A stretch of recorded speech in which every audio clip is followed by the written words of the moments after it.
Hi, this is Mrs. S with another Math in a Minute video. Okay, so I'm talking about functions today, function or not. So if you look at the table I've given you, I haven't filled in anything on the Y column, but in the X column is where you're going to look to see whether or not you have a function or not.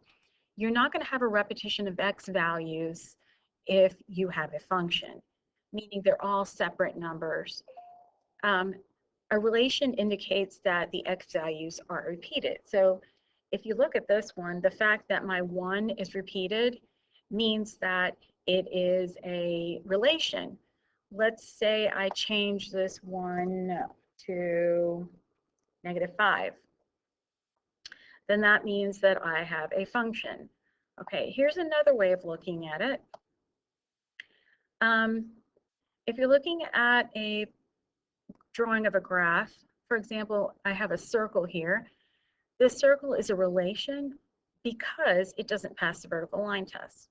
A review of the vertical line test is if you pass a vertical line, that means straight up to down or down to up through a graph, it should only hit your graph at one point.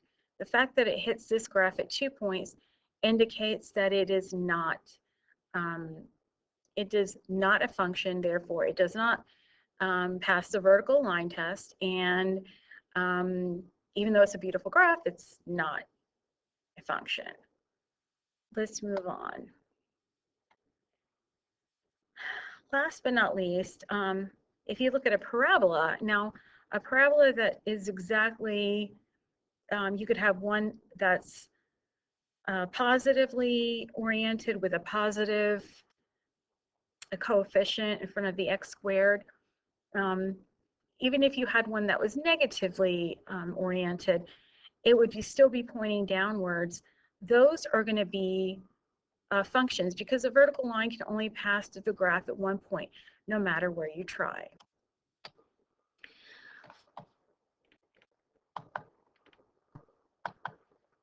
I'd like to give a shout out to Desmos.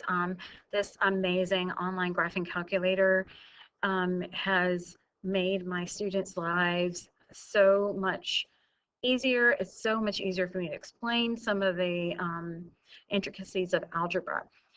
Anyway, if you notice this parabola, since it's facing up, it has x squared plus 5x plus 6. So these types of parabolas, whether they're facing up or facing down, would have an x squared in their equation. And these would be considered functions.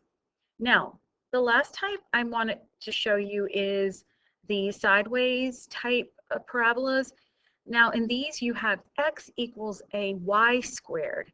When you have an x equaling a y squared, you're actually going to have not a function. If you notice the blue line, and I made the blue line at x equals -6, it's a vertical line with slope that is undefined that goes through the parabola at -6. It goes through it twice, so it is not a function. So I'm going to write here not a function. And that's it for my foray into functions versus no functions. Thanks for listening and watching.